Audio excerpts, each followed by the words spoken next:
தேவன் நமக்கு கொடுத்த வார்த்தை என்ன?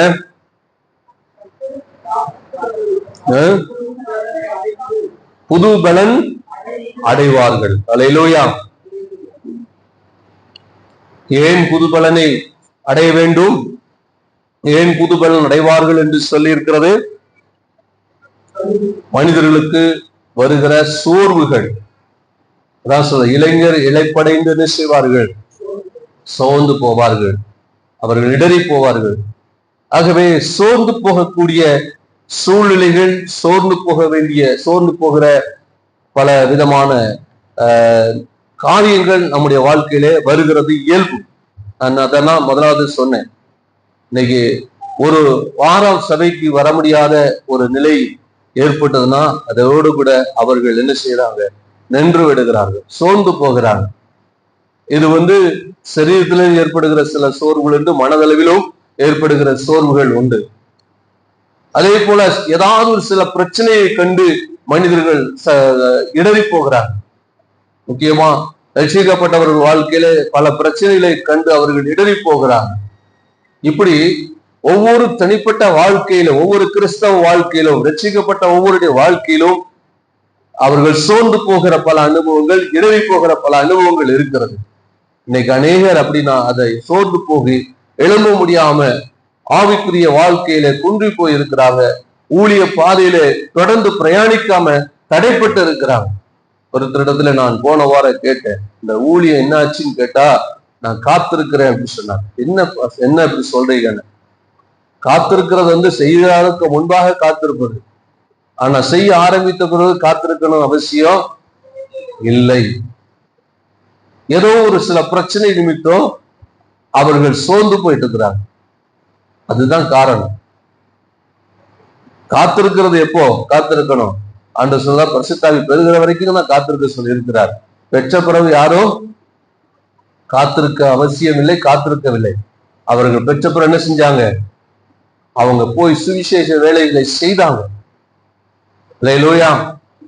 அப்ப காத்திருப்பது என்பது எப்போ காத்திருக்கணும்னா, தேவன் கிரியை செய்கிற வரை காத்திருக்கணும். தேவன் நம்மை பலப்படுத்தின பின்பு நாம் செயல்படணும். ஆனா ஏதோ ஒரு சோர்வுகள் நிமித்தம் சில நேரங்கள் நம்முடைய வாழ்க்கை முடங்கி போகிறது. கிறிஸ்தவ வாழ்க்கை முடங்கி போகிறது, ஓடிய காரியங்கள் முடங்கி போகிறது. அல்லேலூயா, அல்லேலூயா. இப்படிப்பட்ட சூழலில் இருக்கிற ஒவ்வொருவரையும் தேவன் இந்த நாளிலும் அவர் பலப்படுத்த விரும்புகிறார், புது பலத்தினால் நிரப்ப விரும்புகிறார். அல்லேலூயா. ஆகவே புது பலன் என்பது அது ஆவிக்குரிய ரீதியிலே சொல்லப்படுகிற ஒரு வார்த்தை, அதாவது ஆன்மீக சொல் என்று சொல்லுகிறார்கள். அது நம்முடைய சரீரத்தில் ஏற்படக்கூடிய மாற்றம் அல்ல, நம்முடைய உள்ளான வாழ்க்கையில ஏற்படக்கூடிய ஒரு மாற்றம். கவனிக்கிறீங்களா? நிறைய பேர் இருக்கிறத பார்த்தா ரொம்ப சோர்ந்து போன மாதிரி. அல்லேலூயா, அல்லேலூயா. உள்ளான வாழ்க்கையிலே தேவன் நம்மை என்ன செய்கிறார்? பலப்படுத்துகிறவராய் இருக்கிறார். எப்படியெல்லாம் தேவன் நம்மை பலப்படுத்துகிறார் என்று சில காரியங்களை இதற்கு முன்பாக நம்ம தியானித்திருக்கிறோம். தியானித்தோமா இல்லையா? யாரையெல்லாம் தேவன் பலப்படுத்துகிறார்? யாரெல்லாம் தேவன் பலப்படுத்துகிறார்? சொல்லுங்க. இதுக்கு முன்னால் என்ன வார்த்தைகளை தியானித்திருக்கிறோம்? தாம் ஏற்படுத்தின ராஜாவை தேவன் என்ன செய்கிறார்? பலப்படுத்துகிறார். தன்னால் தெரிந்து கொள்ளப்பட்ட ஜனங்களை, தான் அழைத்த ஜனங்களை அவர் என்ன செய்கிறார்? பலப்படுத்துகிறார். அல்லேலூயா. அப்ப யாரெல்லாம் அவர் பலப்படுத்துகிறார் என்றால், தெரிந்து கொண்டவரை, அழைத்தவர்களை என்ன செய்கிறார்? சொல்லுங்க, சத்தமா சொல்லுங்க. யாரை பலப்படுத்துகிறார்? தெரிந்து கொண்டவர்களை, தான் ஏற்படுத்தினவர்களை என்ன செய்கிறார்? அவர் பலப்படுத்துகிறார். அது மாத்திரம் இல்ல, எப்படிப்பட்ட பலனினால் நம்மை அவர் நிரப்புகிறார் என்று பார்க்கிறோம். உன்னத பலத்தினாலே. உன்னத பலன் என்று சொல்லும் பொழுது உன்னதமானவர். உன்னதம் என்றால் உலகத்திலே, இந்த உலக மிக உயரத்துல, மிக மேலான இடத்துல இருக்கிறவர் தேவன். அந்த மேலான இடத்திலிருந்து அவர் தருகிற பலத்தினாலே நம்ம என்ன செய்கிறார்? அவர் நிரப்புகிறார், பலப்படுத்துகிறார். அல்லேலூயா. உன்னதத்திலிருந்து வரும் பலனால் நீங்க என்ன செய்யணும்? தரிப்பிக்கப்படும் வரைக்கும். லூக்கா 24:49 நாம் வாசித்தோம். வாசிக்க லூக்கா 24:49.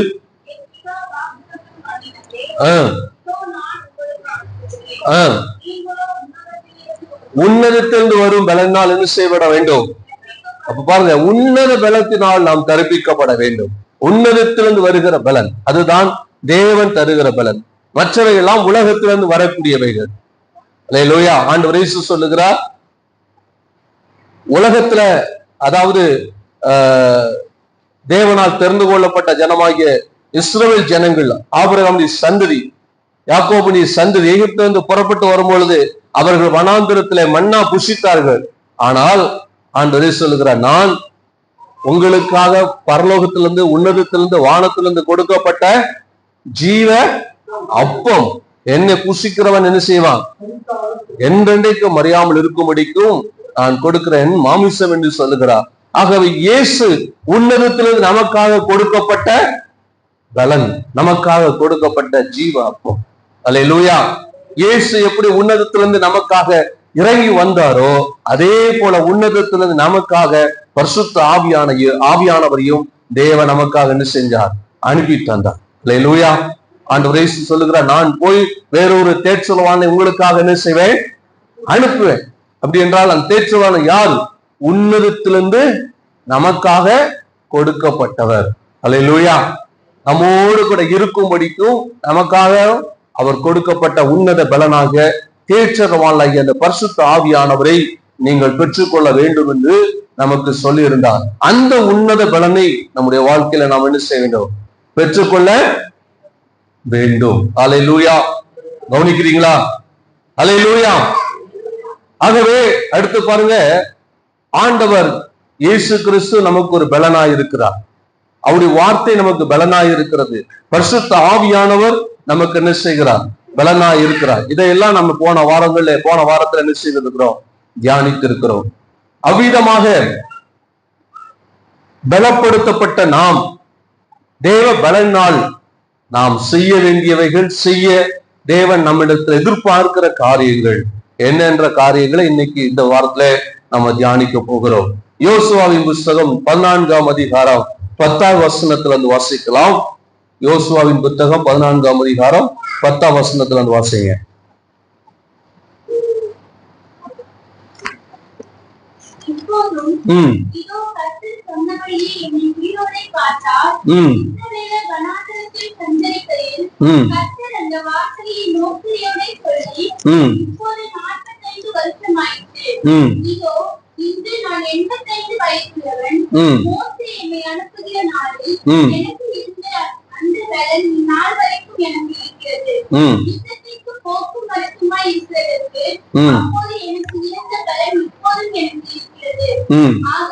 ஆகையால் கர்த்தர் அந்நாளிலே சொன்ன அந்த மலைநாட்டை எனக்கு தாரும். இது யார் சொன்னது?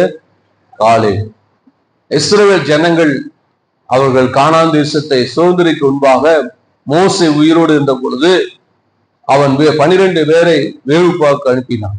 12 பேர்ல 2 பேர் மாத்திரம்தான் என்ன செய்தாங்க? நல்ல செய்திய கொண்டு வந்தாங்க. அதுல ஒருத்தர் யோசுவா, இன்னொருத்தர் காலேப். ஒருவர் வேவு பார்க்க போய் ரிசல்ட்டை மட்டும்தான் கொண்டு வந்தார் யோசுவா. ஆனா காலேப் வேவு பார்க்க போன அவரு தரிசனத்தோடு வந்தார். வேவு பார்க்க போன அவர் எப்படி இருந்தார்? ஒரு தரிசனத்தோடு வந்தார். அவர் சுற்றி பார்த்த அந்த மலைநாடு தான் சுதந்திரிக்க வேண்டும் என்ற ஒரு எதிர்பார்ப்போடு வந்தார். அதை மோசே இடத்துல சொல்லுகிறார். மோசே அவருக்கு அந்த தேசத்தை கொடுப்பேன் என்று என்ன செய்கிறார்? வாக்கு பண்ணியிருக்கிறார்.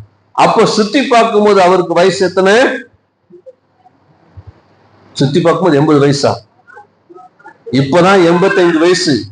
ஆனா 45 வருடங்களுக்கு முன்பாக அவர் அதை சுத்தி பார்த்தார். 40 வயசுல சுத்தி பார்க்க போனவர். இப்ப எத்தனை வயசு?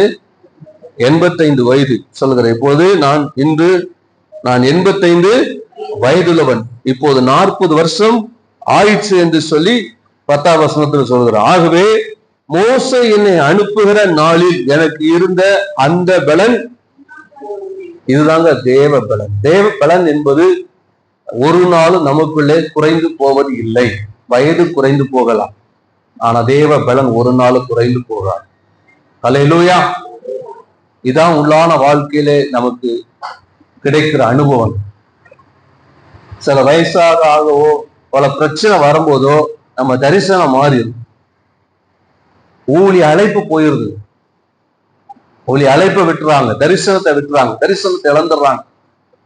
எதனால தெரியுமா? அவங்க சந்திக்கிற பல பிரச்சனைகளை, சரீர பலவீனப்படும் பொழுது, பொருளாதார பிரச்சனைகள் வரும் பொழுது எல்லாம் வரதான் செய்யும். இதுதான் நம்மளை சோதிப்பதற்கு தேவன் அனுமதிக்கிற காரியம். கவனிக்கிறீங்களா? விசுவாச வாழ்க்கையிலே கர்த்தர் நம்மை கொண்டு பெரிய காரியங்களை செய்ய நினைத்தால் அதற்கு தகுந்த போல பல சோதனைகள் வரும், வியாதி வரும், பல நெருக்கமான சூழ்நிலைகள் வரும், பொருளாதார பிரச்சனைகள் வரும், குடும்ப பிரச்சனைகள் வரும். இதெல்லாம் நம்மை அழிப்பதற்கு அல்ல, நம்மை சோதிப்பதற்கு. அல்லேலூயா. ஒவ்வொருவருக்கும் ஒவ்வொரு பிரச்சனை வரும். சில வளர்ந்த சில மூத்த போதகர்கள் அவர்களிடத்துல பலரிடத்துல நாம் பேசியிருக்கிறோம். பலர் சொல்லுகிற ஒவ்வொருவருக்கும் ஒவ்வொரு பிரச்சனை. மிக பெரிய அளவில் வளர்ந்திருந்தாலும் ஒவ்வொருவருக்கும் ஒரு பிரச்சனை. ஏன் இந்த பிரச்சனை? அவங்க ஓட்டத்தை தடை செய்வதற்கு அனுமதிக்கப்பட்ட அவங்க விசுவாச சோதனை. சிலர் அதனால என்ன பண்றாங்க? சோர்ந்து போயிடறாங்க. ஆனா உண்மையான தேவ பலன் நமக்குள் இருக்கும் போது நாம் என்ன செய்வோம்? காலை என்ன சொல்றான்? அப்ப 40 வயது, இப்ப 85 வயது. அப்போ சரீர பிரகாரமாக அவன் நிச்சயமாக எப்படிப்பட்ட நிலையில இருந்திருக்கணும்? பலகீனமா தான் இருந்திருக்கணும். கவனிக்கிறீங்களா? சில சொல்ல அன்னைக்கு இருந்தது போல என்னால இன்னைக்கு இருக்கு, அன்றைக்கு ஜெபித்தது போல இன்னைக்கு ஜெபிக்க முடியல, அன்றைக்கு உபவாசித்தது போல இன்னைக்கு உபவாசிக்க முடியல, அன்னைக்கு ஊழிய செய்தது போல. அன்னைக்கு எப்படிலாம் ஊழிய செய்து தெரியுமா? அன்னைக்கு எந்தெந்த கிராமங்கள்லாம் போனது தெரியுமா? வயசு ஆக ஆக கர்த்தர் ஊழியர்களை, பொறுப்புகள், வேலைகளை அதிகமாகித்தான் கொண்டு போவார் தவிர குறைச்சி உங்களை விட்டுவிட மாட்டார். என்னுடைய அனுபவத்திலிருந்து சொல்றேன். நமக்கு வயது ஆகாதான் நம்மளை அப்படியே ஆண்டவர் நம்மளை நம்ம பலவீனப்பட்டு போறோன்னு நம்மளை கைவிட்டுற மாட்டார். அதுதான் தேவ பலன். அல்லேலூயா. சில நேரங்கள்ல நம்ம வயது ஆகுதுன்னு சொல்லிட்டு நம்ம வாழ்க்கையில எல்லாம் இது நம்முடைய மனப்பான்மை, நம்முடைய பார்வை, நம்ம எல்லாத்தையும் நம்ம குறைச்சிட்டே வருவோம்.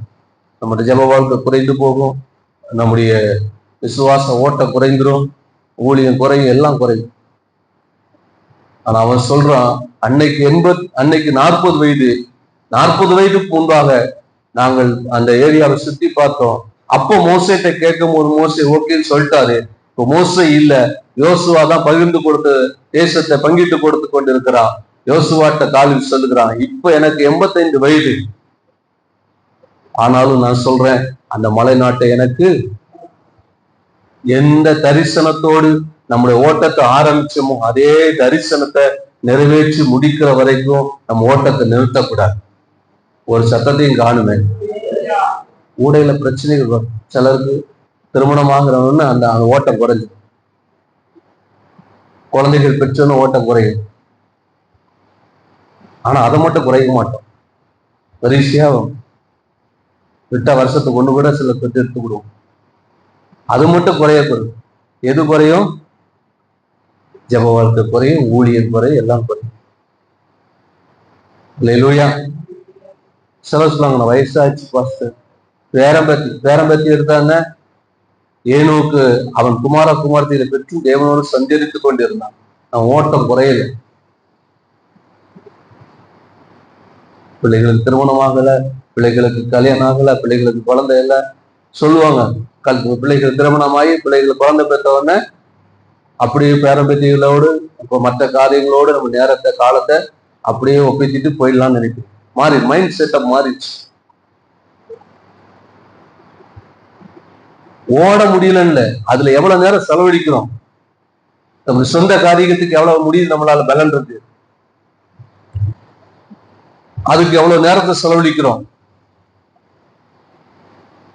வயசாச்சுன்னா நம்ம ஓட்டம் எல்லாம் சாப்பிடாம நிறுத்தி போயிடுறோமா? சொல்லுங்க. தேவனுக்கு தெரியும் உங்க பலன் எவ்வளவு, உங்க பலவீனம் எவ்வளவு ஆண்டவர் தெரியும். அல்லேலூயா. 85 வயதாகுது. இப்ப சொல்லுகிறான் அந்த மலைநாட்டை சொல்றான். அந்த பலன் அப்ப என்ன பலன்? அதுதான் தேவ பலன். தேவன் அவனுக்குள் கொடுத்த பலன். அல்லேலூயா. வயது குறைந்து போச்சு, வயசாயிடுச்சு, என்னால ஒண்ணும் செய்ய முடியாது, அதனால ஜெபத்துக்கு வர முடியல, அதனால்தான் ஊழியம் செய்ய முடியல, சாக்கு போக்கு சொல்றீங்கன்னா, உங்களுக்குள் தேவ பலன் இருந்தால் நீங்க அதை சொல்ல மாட்டீங்க. கவனிக்கிறீங்களா? வயசாச்சு, பலவீனம் ஆயிடுச்சு, பேரம்பேத்தில் எடுத்தாச்சுன்னா உங்களுக்குள் மற்ற எந்த வேலைகளையும் நம்ம செய்ய முடியாம இருக்கிறோமா? இந்த தரிசனம் நம்மளை விட்டு விடக்கூடாது. கவனிக்கிறீங்களா? ஓட்டத்தை விட்டு விடக்கூடாது. நாங்க அதான் சொல்ல, அந்த பலன் 40 வருடத்துக்கு முன்பாக, 45 வருடத்துக்கு முன்பாக எனக்குள் இருந்த அந்த பலன் என்ன செய்கிறது? நான் சொல்ல, அங்க காலிப் சொல்றாய், இந்நாள் வரைக்கும் எனக்கு. இப்ப நீங்க பக்கத்துல உள்ளவங்களை பார்த்து சொல்லுங்க, ஒரு 10 வருஷம், 20 வருஷமோ, 30 வருஷமோ, 40 வருஷமோ நீங்க ரட்சிக்கு போடும்போது ஆண்டவருக்காக என்ன செய்யணும், எவ்வளவு செயல்படணும், எவ்வளவு ஜெபிக்கணும், எவ்வளவு ஊழியம் செய்யணும்லாம் உங்களுக்குள்ள வாஞ்சித்தீங்களோ, நீங்க விசுவாசத்தோட செயல்பட்டீங்களோ, அந்த விசுவாசம், அந்த பலன் இன்னைக்கும் எனக்குள்ள இருக்குன்னு பக்கத்துல உங்களை பார்த்து சொல்லுங்க. என்ன பார்த்து சொல்ல சொல்லுங்க. வயசாட்சினால குறைஞ்சு போகுது. என்ன பார்த்து சொல்லாதீங்க, பக்கத்துல அவங்க பார்த்து சொல்லுங்க. உங்க வாய் அறிக்கை செய்யணும். சொல்லுங்க, சத்தத்தை காணுமே. வயசாகி போச்சு, கால் கை விளங்கல, கை கால் வரமாட்டேங்குது, கால் வரமாட்டேங்குது, இதெல்லாம் சாக்கு போக்கு சொல்லாதீங்க. தலை நோவு, கை நோவு. அல்லேலூயா. அன்னைக்கு இருந்த பலன், தேவ பலன் ஒரு நாள் குறைந்து போகாது. சரீர பலன் குறையும், அதை நான் ஏற்றுக்கொள்ளுகிறேன். ஆனா தேவ பலன் ஒரு நாள் என்ன செய்யாது, குறைந்து போகாது. உங்க ஜெபம் ஒரு நாள் தடைப்படக்கூடாது. நீங்க அன்னைக்கு எந்த காரியத்துக்காக ஜெபிக்கணும் தீர்மானம் எடுத்தீங்களோ, அந்த காரியத்துல இன்னும் பாரத்தோட ஜெபம் பண்ணுங்க. அல்லேலூயா. அந்த காரியத்தை தேவன் நிறைவேற்று வரைக்கும் நம்ம தேசத்துல ஒரு எழுப்புதல் வேணும். தேசம் அசைக்கப்படணும், தேசம் சந்திக்கப்படணும். அந்த பாரம் உங்களுக்குள்ள எச்சிக்கப்பட்ட நாள்ல உங்களுக்கு அந்த பாரம் இருந்ததுன்னா, இன்னும் அந்த பாரம் உங்களை விட்டு குறையக்கூடாது. எப்ப தெரியுமா? உங்க மூச்சு போற வரைக்கும். கர்த்தர் எப்போ உங்களை எடுத்துக்கொள்றாரு அது வரைக்கும் அந்த பாரம் குறையக்கூடாது. அல்லேலூயா. அன்றைக்கு எந்த வேகத்தோடு, எந்த ஆத்தும பாரத்தோடு ஜெபித்தீங்களோ, அதே வேகத்தோடு, அதே ஆத்தும பாரத்தோடு இன்றைக்கும் ஜெபிக்கிற அனுபவம் உங்க வாழ்க்கையில இருந்தா, நீங்க கண்ணை மூடுறதுக்குள்ள கர்த்தர் உங்க கண்களுக்கான ஒரு பெரிய மாற்றத்தை தர போதுமானவராக இருக்கிறார். அல்லேலூயா. அந்த பாரம் உங்களுக்குள்ள வேணும். உங்க குடும்பத்துக்காக, உங்க பிள்ளைகளுக்காக, கணவன் ரட்சிக்கப்படல, மனைவி ரட்சிக்கப்படல, பிள்ளைகள் ரட்சிக்கப்படல, குடும்பத்துல ரட்சிக்கப்படாதவங்களுக்காக நீங்க அன்னைக்கு எந்த பாரத்தோடு ஜெபம் பண்ணீங்களோ, அதே பாரம் இன்னைக்கு வேணும், இருக்கணும். அதுதான் தேவ பலன். அல்லேலூயா. அது இல்லைன்னா நீங்க மாம்சத்துலதான் இவ்வளவு நாள் ஓடிக்கொண்டிருக்கிறீங்க, மாம்சத்துலதான் நீங்க பிரயாசப்படுகிறீங்கன்னு அர்த்தம். அல்லேலூயா. அல்லேலூயா. மாம்சம் எப்பொழுதும் பலவீனம் உள்ளது, ஆவியோ உற்சாகம் உள்ளது. மாம்சம் பலவீனம் உள்ளது. மாம்சத்துல ஓடுறதுனால ஓடுற ஓட்டம் ரொம்ப நாள் நிலைக்காது. ஒரு குறிப்பிட்ட காலத்துக்கு அப்புறம் அந்த ஓட்டம் என்ன செஞ்சிடும்? அதான் இலைப்படைன்னு வருவார். இளைஞர் இலைப்படைவார்னு அர்த்தம், அது மாம்சத்துக்குரியவர்கள். அல்லேலூயா. அல்லேலூயா. சொல்லுகிற அந்த பலன் இந்த நாள் வரையிடும் எனக்குள் யுத்தத்திற்கு போக்கும் வரத்துமா இருக்கிறதற்கு அப்பொழுது எனக்கு இருந்த பலன் இப்பொழுதும் இருக்கிறது. ஆகையால் கர்த்தர் அந்நாளிலே சொன்ன இந்த மலை நாட்டை எனக்கு தாரும், அங்கே ஏனோக்கியரும் அரணிப்பான பெரிய பட்டணங்களும் உண்டென்று நீர் அந்நாளிலே கேள்விப்பட்டீரே. 2 பேர் தான் போயிருந்தாங்க. அதனால சொல்லுகிறார், கர்த்தர் என்னோடு இருப்பாரானால் கர்த்தர் சொன்னபடி அவர்களை துரத்தி விடுவேன். அதே போல பாத்தீங்கன்னா அந்த மலை நாட்டை அவன் சுதந்திரித்தான். அப்பொழுது யோசுவாய் எப்ரேம் குமாரனாய் காலேபை ஆசீர்வதித்து எப்ரோன் அவனுக்கு சுதந்திரமாக கொடுத்தான். ஆதலால் கேனாசியனான எப்ரேம் குமாரனாய் காலேப் இஸ்ரவேலின் தேவனாய் கர்த்தரை உத்தமா பின்பற்றினபடினால் இந்நாள் வரைக்கும் இருக்கிறபடி எப்ரோன் அவனுக்கு அங்கே இருந்த பெரிய ராட்சதர்கள், ஏனோக்கியர்கள், ஏனோக்கின் பித்திரர்களை அவன் துரத்தி அந்த தேசத்தை சொந்தமாக்கி பயந்து ஓடல. அல்லேலூயா. தன்னுடைய சரீரம் பலவீனப்பட்டுன்னு அவன் ஓட்டத்தை நிறுத்தல. அல்லேலூயா. தொடர்ந்து ஓடினான். ஆண்டவர் அவனுக்கு சொன்னபடியே அந்த தேசத்தை அவன் என்ன செஞ்சான்? சுதந்திரித்துக் கொண்டான். இன்றைக்கு நம்ம வாழ்க்கையிலும் தேவன் நமக்கு சொன்னதை நிறைவேற்றுகிற வரைக்கும் இந்த தேசத்துல இந்த பட்டணத்துல ஆண்டவர் நம்மை கொண்டு இந்த சபையை கொண்டு என்ன ஆண்டவர் சித்த வைத்திருக்கிறாரோ அதை நிறைவேற்றி முடிக்கிற வரைக்கும் நம்முடைய ஓட்டம் ஒரு நாள் நின்று போகவே கூடாது. அல்லேலூயா. இன்னும் முழு பலத்தோடு ஓடணும். அப்படியே சொல்லுவாங்க, கழுதை தேஞ்சி கட்டாரமா போச்சு, இந்த மாதிரி அப்படியே கொஞ்சம் கொஞ்சம் நாளாக எல்லாம் குறைஞ்சு போகக்கூடாது. திரும்ப எல்லாவற்றையும் இன்னும் நல்ல முழு பலத்தோடு நாம் செய்ய நம்ம என்ன செய்வோம்? அர்ப்பணிக்கும் பொழுது தேவன் நம்மை பலப்படுத்தி நம்மை கொண்டு பெரிய காரியங்களை செய்வதற்கு ஆண்டவர் போதுமானவராய் இருக்கிறார். அல்லேலூயா. அடுத்தது சங்கீதம் இன்னைக்கு வாசித்த வேத பகுதியில சங்கீதம் 28:8 வாசிங்க.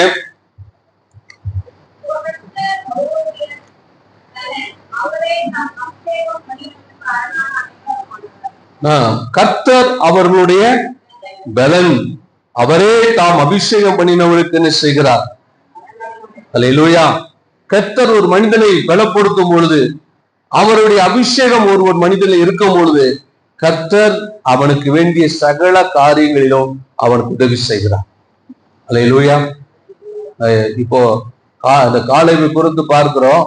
காலேபு அவனுக்கு 40 வயசுல அந்த தேசத்தை அவன் தரிசனமா பார்க்கிறான். இப்போ 85 வயது. ஆனா கர்த்தர் அவனுக்குள்ளே அந்த பலனை கொடுத்ததுனால அந்த மலைநாட்டை சுதந்திரிப்பதற்கான அனுகூலமான காரியங்களை தேவன் தான் அவனுக்கு ஏற்படுத்தி கொடுக்கிறார். அல்லேலூயா.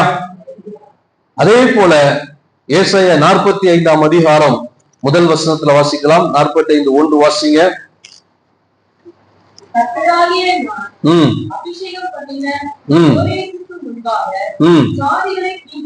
கீழ்படுத்தி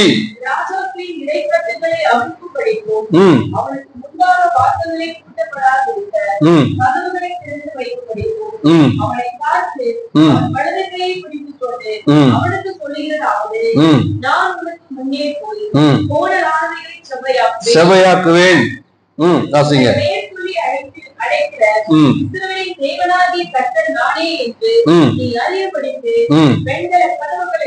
உடைத்து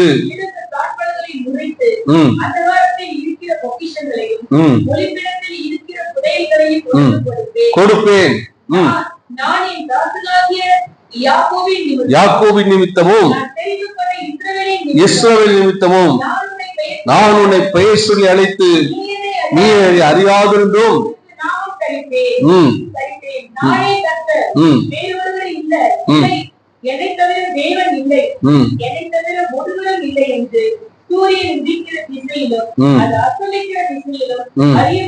அறியும்படிக்கு நீ என்னை அறியாதிருந்தும்.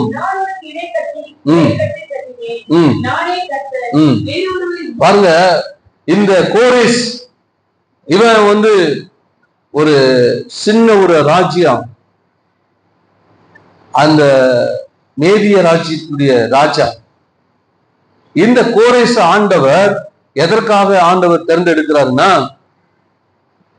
ஆண்டவர் இஸ்ரவேலில் இருக்கிற யூதேயாவில் இருக்கிற தேவனுடைய ஆலயம் கட்டுவதற்காகவும் பாபிலோனில் இருக்கிற யூத ஜனங்களை ஆண்டவர் விடுவிக்கும்படியாகவும் தேவன் இந்த கோரேஸ் என்ன செய்கிறார்? தெரிந்து கொள்கிறார்.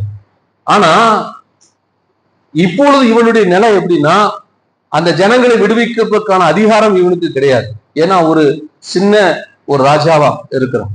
மேதிய ராஜ்யம் என்பது ஒரு சின்ன ஒரு ராஜ்யம், ஒரு சிறிய ராஜா. அவனுக்கு அந்த அதிகாரம் இல்லை. ஏன்னா அந்த ஜனங்கள் யாருடைய கட்டுப்பாட்டுல இருக்கிறாங்க? யூத ஜனங்கள் பாபிலோன்ல கட்டுப்பாட்டுல இருக்கிறாங்க. இவன் ஒரு சின்ன ராஜா, மேதிய ராஜா. இந்த ராஜா போய் பாபிலோன் ராஜா, பெரிய ராஜா, அவங்க கட்டுப்பாட்டுல இருக்கிற ஜனங்களை போய் இவன் என்ன பண்ண முடியாது? விடுவிக்க முடியாது. அந்த அதிகாரம் இவனுக்கு இல்லை. அடுத்தது யூதேயாவில் இருக்கிற அந்த எருசலேம் தேவாலயத்தை கட்டி கொடுப்பதற்கும் இவன்ட்ட என்ன கிடையாது? செல்வாக்கு கிடையாது. அவன் ஒரு சின்ன ராஜா தான், சிறிய ராஜ்யம் தான் அந்த மேதிய ராஜ்யம், மேதிய அரசு.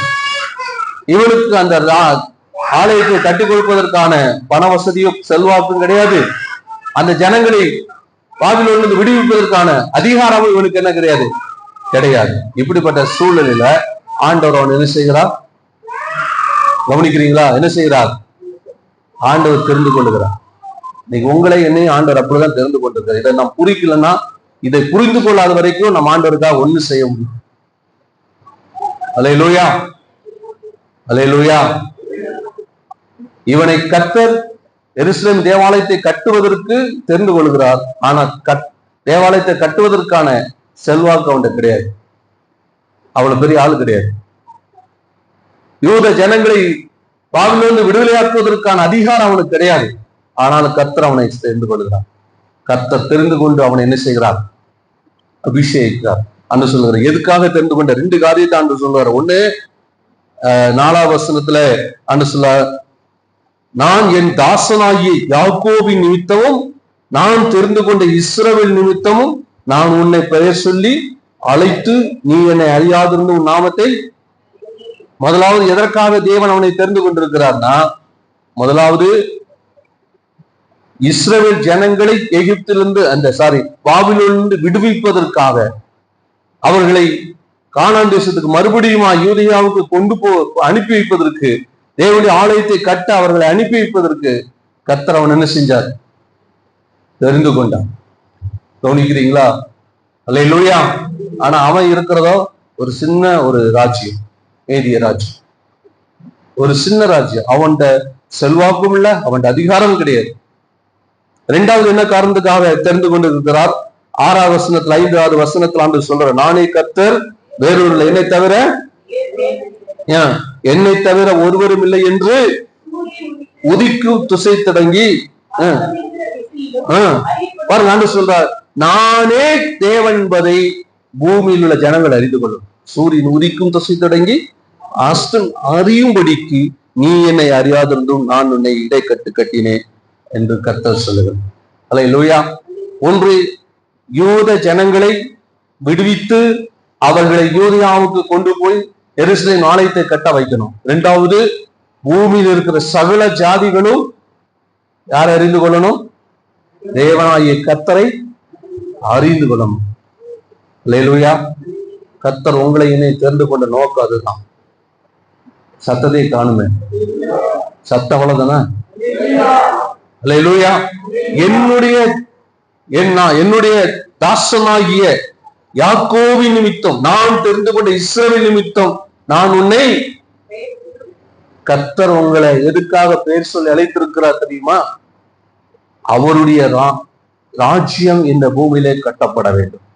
அவருடைய சபை, அவருடைய ஆலயம், அவருடைய ஜனங்கள், சபை, தேவனுடைய சபை இந்த பூமியில இன்னும் ஸ்தாபிக்கப்படணும். சபை இன்னும் வளரணும், பெருகணும். சபைகள் ஸ்தாபிக்கப்படணும், சபை வளர்ச்சி அடையணும், ஊழியர்கள், தேவனுடைய ராஜ்யம் கட்டப்படணும். இந்த உன்னத நோக்கத்தோடு தான் கர்த்தர் உங்களை என்னை அழைத்திருக்கிறார். இந்த சத்தத்தை காணும். அல்லேலூயா. நமக்கு 1000 தேவை இருக்கு, நமக்கு 1000 பிரச்சனை இருக்கு. ஆனா உங்களை என்னை அழைத்து அபிஷேகித்தது எதற்காக தெரியுமா?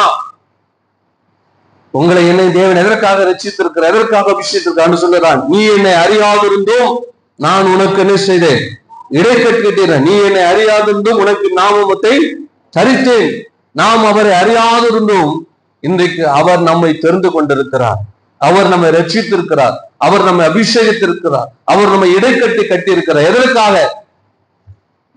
எதற்காக? முதலாவது தேவனுடைய ராஜ்யம் கட்டப்படும் இந்த பூமியில். இதற்காக ஜெபிக்கிறதுக்கும், இதற்காக தாராளமாய் தேவனுடைய ராஜ்யம் கட்டப்படுவதற்கு பொருளாதார உதவிகளை செய்வதற்கு தான் தேவன் உங்களை என்னை ரட்சித்து சபையில கூட்டி சேர்த்திருக்கிறார். இதை எத்தனை பேர் ஏற்றுக்கொள்கிறீங்க? சில கையை காணுமே. அல்லேலூயா. கர்த்தர் நம்ம ரட்சித்து சபையில கொண்டு வந்த நோக்கம் என்ன? முதலாவது அவருடைய ராஜ்யம் கட்டுவதற்காக ஜெபிக்க வேண்டும், சுவிசேஷ வேலையை செய்யணும், தேவனுடைய ராஜ்யத்தை கட்டி இந்த வேலைகளை செய்யணும். அதே போல பொருளாதார உதவிகளை செய்து தாங்கணும். இதற்கு தான் ஆண்டவர் நம்மளை ரட்சித்து சபைக்கு கொண்டு வந்திருக்கிறார். அல்லேலூயா.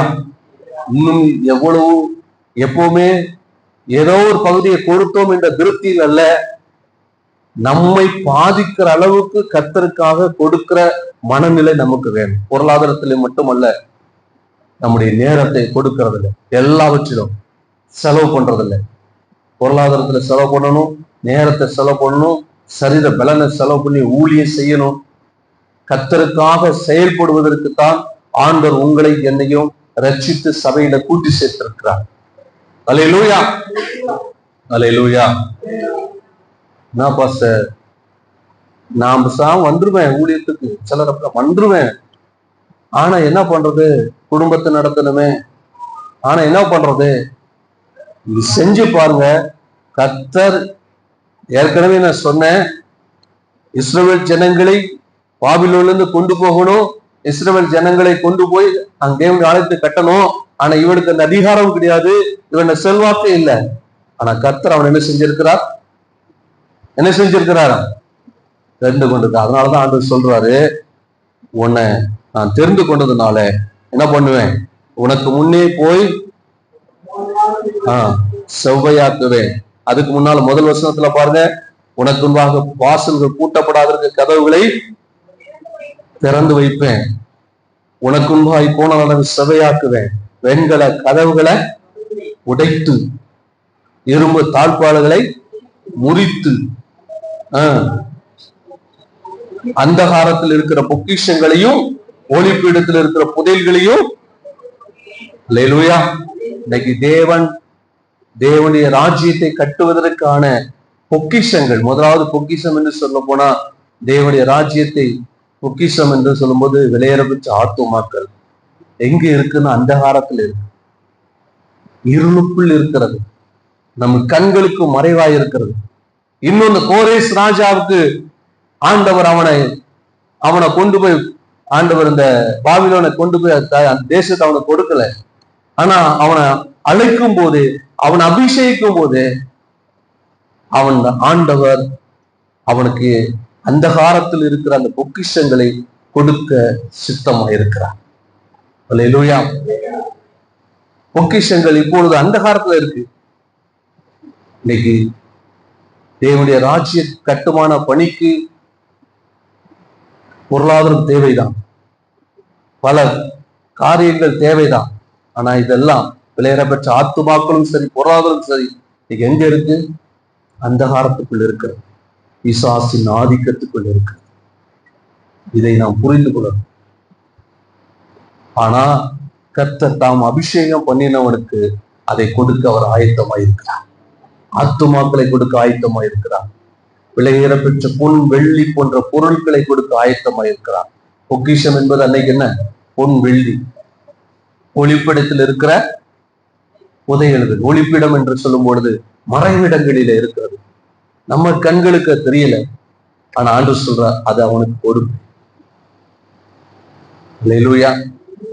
யாரை தேவன் அபிஷேகித்திருக்கிறாரோ தேவன் அவர்கள் செய்ய வேண்டிய வேலையை, செய்ய வேண்டிய பணியை செய்வதற்கு தானே எல்லா மறைவிடத்துல இருக்கிற புதையல்களையும் ஒளிப்பிடத்துல இருக்கிற பொக்கிஷங்களையும் தேவன் கொடுக்க வல்லமை உள்ளவராயிருக்கிறார். எத்தனை பேர் விசுவாசிக்கிறீங்க?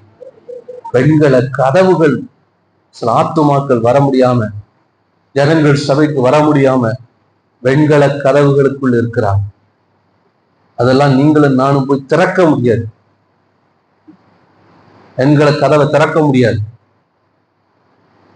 இரும்பு தாழ்பாள்களால் பூட்டப்பட்டிருக்கிறார். ஆனா ஆண்டவர் சொல்றாரு, வெண்கல கதவை திறப்பன்னு சொல்றாரு. என்ன சொல்றாரு? உடைப்ப, இரும்பு தாழ்பாள்களை முறிப்பு. அல்லேலூயா, அல்லேலூயா. சத்தத்தை காணுமே. நம்ம என்ன செய்ய முடியும் நம்ம நினைக்கிறோம். நான் என்ன செய்ய முடியும்? கோரேஸ் ராஜாவால ஒண்ணும் செய்ய முடியாது. அவன் ஒரு சின்ன ராஜா, அவ்வளவுதான். மேதிய ராஜா சின்ன ராஜா, அவனால எதுவும் செய்ய முடியாது. ஆனால் கர்த்தர் சொல்ல, நான் அபிஷேகம் பண்ணின கோரேசுக்கு வெண்கல கதவுகளுக்குள், இரும்பு தாழ்பாடுகளுக்குள், ஒளிப்பிடத்திற்குள், மறைவிடத்திற்குள், அந்தகாரத்திற்குள் இருக்கிற பொக்கிஷங்களை, புதைகளை நான் என்னுடைய தாசனாகிய யாக்கோபு நிமித்தம், அவங்களுடைய சந்ததி நிமித்தம் அவர்களுக்கு நான் என்ன செய்வேன்? தேவனுடைய ராஜ்யத்தின் கட்டுமான பணியை செய்யணும் நீங்க வாஞ்சித்தீங்கன்னா கர்த்தர் உங்களுக்கு வேண்டிய பொக்கிஷங்களை தர போதுமானவரா இருக்கிறார். விசுவாசிக்கிறீங்களா? உங்க காரியங்களுக்கு மட்டும் ஓடாதீங்க. உங்க காரியங்களை மட்டும் மனதில் வச்சு செயல்படாதீங்க. உங்க பணி, உங்க வேலை, உங்க சொந்த தேவைகளுக்கு மட்டும் மனதில் வைத்து ஓடாதீங்க. தேவனுடைய ராஜ்யம் கட்டப்படணும், தேவ சித்தம் நிறைவேறணும், ஆத்துமாக்கள் ரட்சிக்கப்படணும், ஜனங்கள் சபைக்கு வரணும். இந்த மனதோடு நீங்க செயல்பட்டு பாருங்க. அதற்காக ஜெபிக்கிறதற்கும், அதற்காக உழைப்பதற்கும், அதற்காக கொடுப்பதற்கும் நீங்கள் ஆயத்தமா இருந்தா உங்களுக்காக தேவன் மறைவிடத்துல, ஒளிப்பிடத்துல இருக்கிற புதையல்களை தர அவர் ஆயத்தமா இருக்கிறார். அதற்காக தான் தேவன் உங்களை ரட்சித்திருக்கிறார். அதற்காக தான் தேவன் உங்களை அழைத்திருக்கிறார். அதற்காக தான் தேவன் உங்களை அபிஷேகித்திருக்கிறார். எத்தனை பேர் விசுவாசிக்கிறீங்க? அல்லேலூயா என்று சொல்ல. அதற்காகவே நான் உன்னை பெயர் சொல்லி அழைத்து நீ என்னை அறியாதிருந்து நான் உன்னை என்ன செய்ய, பூமி முழுவதும் கர்த்தரை அறிகிற அறிவினால் நிரப்பப்படும். இன்னைக்கு அதாவது உலகம் முழுவதும் கடவுள் என்ற அந்த ஒரு நபரை பிரிச்சுட்டாங்க. உலகம் கடவுளை பிரிச்சிச்சு, இன வாரியா பிரிச்சிச்சு, மொழி வாரியா பிரிச்சிச்சு, மத வாரியா பிரிச்சிச்சு. ஒவ்வொரு மதத்துக்கும் ஒரு கடவுள், ஒவ்வொரு தேசத்துக்கும் ஒரு கடவுள், ஒவ்வொரு இடத்துக்கும் ஒரு கடவுளா? அப்படி கடவுள் அல்ல. கடவுள் என்பவர் ஒரே ஒருவர் மட்டும். வானத்தை பூமி படைத்த ஒரே ஒருவர் மட்டுமே. நம்ம எல்லாம் படைத்த தேவன் ஒரே ஒருவர் தான். இந்த அறிவு இன்னைக்கு பூமியில் இல்லாமல் போயிடுச்சு. பூமி ஜனங்களுக்கு இல்லாமல் பிசாசு அவர்கள் மனக்கண்களை குருடாக்கி மதத்தின் சார்பா, மொழியின் சார்பா, இனத்தின் சார்பா அவர்களை குருட்டாக்க வைத்திருக்கிறார். அல்லேலூயா. பூமி முழுவதும் தேவனை அறிகிற அறிவினால் நிரப்பப்படும். கர்த்தரே தேவன், கர்த்தரே தேவன் என்று பூமியில் இருக்கிற ஜனங்கள் எல்லாம் சொல்லத்தக்கதாகும். அதற்காகத்தான் தேவன் உங்களை என்னையும் தேர்ந்தெடுத்திருக்கிறார். எத்தனை பேர் விசுவாசிக்கிறீங்க? அதற்காக தான் அழைத்து அபிஷேகித்திருக்கிறார். நம்ம மட்டும் சபைக்கு ஆண்டவர் என்ன சிவனோடு வச்சதுக்காக ஸ்தோத்திரம், நல்லதுதான். நானும் ஒரு நேரம் வெளிநாடு போயிருக்கிறேன், 2 நேரம் உள்நாட்டில் பிளைட்ல போயிருக்கிறேன். கர்த்தர் கிருபையா பாதுகாத்து இருக்கிறார். இதே போல நடந்திருந்தா என்னைக்கே உயிர் பேரு, என்னைக்கே போய் சேர்ந்திருக்கு. எத்தனை நேரம் வாகனத்துல 2 வீலர்ல போறோம், 4 வீலர்ல போறோம், பஸ்ல போயிருக்கிறேன். எத்தனை பஸ் ஆக்சிடென்ட் நடக்குது, கார் ஆக்சிடென்ட் நடக்குது, எத்தனை 2 வீலர் ஆக்சிடென்ட் நடக்குது. ரோட்ல நடந்து போகும்போதே என்னென்னமோ நடக்குது.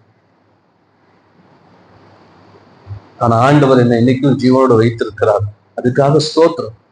ஆனா அந்த ஸ்தோத்திரத்தோட நிறுத்தி விடுறதுக்கு மட்டும் கர்த்தரை அழைக்கல. அவருடைய வேலையை, அவர் சித்தத்தை நிறைவேற்றுவது.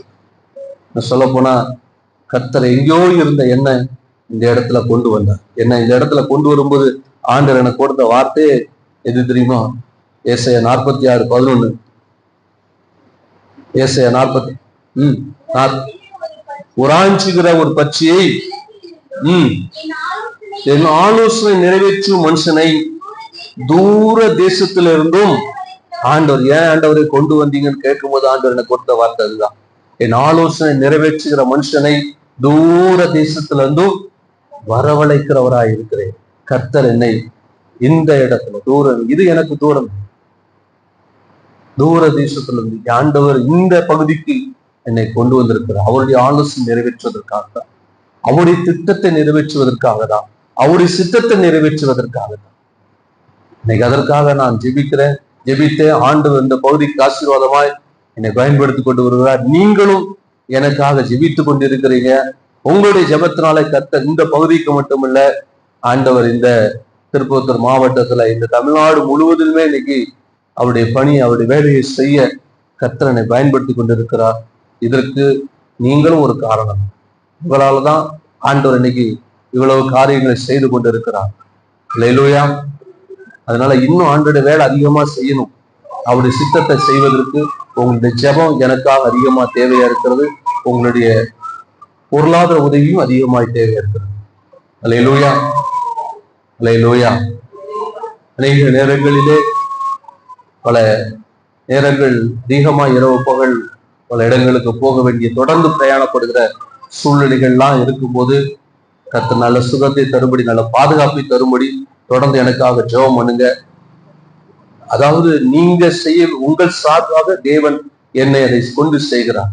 அதற்காக நீங்க அப்போ பாஸ்டர் தானே செய்யறார், நமக்கு என்ன அப்படின்னு இருக்கக்கூடாது. நீங்க ஜெபிக்கிற ஜெபத்தினால எவ்வளவுதான் கர்த்தர் என்னை பயன்படுத்துகிறார், இன்னும் எனக்காக நீங்கள் அதிகமா என்ன செய்யணும், ஜெபிக்க வேண்டும். அல்லேலூயா.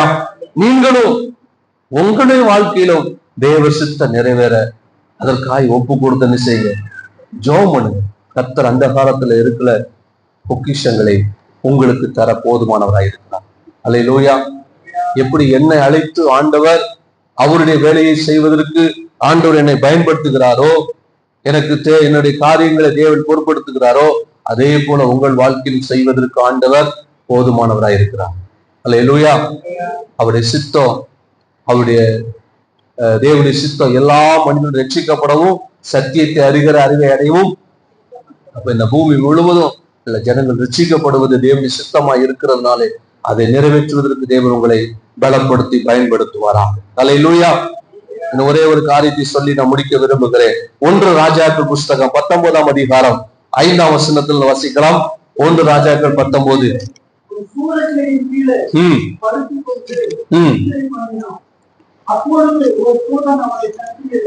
எல்லாம் சில எடுக்காம எடுங்க. 1 ராஜாக்கள் 19:5. வாசிங்க, தொடர்ந்து வாசிங்க.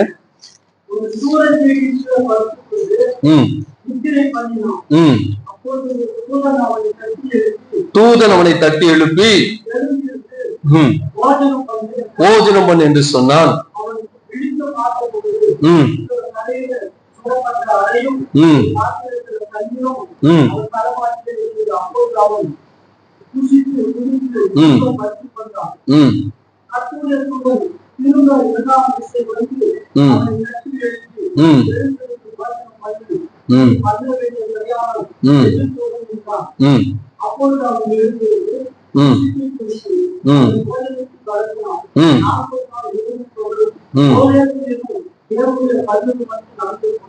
அல்லேலூயா. இங்கே எலியாவை குறித்து சொல்லப்பட்டிருக்கிறது. எலியா எசபேலுக்கு பயந்து அவன் நேர்ந்த பொழுது ஆண்டவர் ஒரு தூதனை அனுப்பி என்ன சொல்றாரு, அவனுக்கு போஜனத்தை கொடுத்து நீ என்ன செய்யணும், எழுந்து பிரயாணம் பண்ணி நீ போக வேண்டிய தூரம் வெகு தூரம். அப்பொழுது அவன் எழுந்திருந்து புசித்து குடித்து அந்த போஜனத்தின் பலத்தினால் 40 நாள் இரவும் பகலும் ஒரே பெண்ணும் தேவனுடைய பர்வதம் மட்டும்.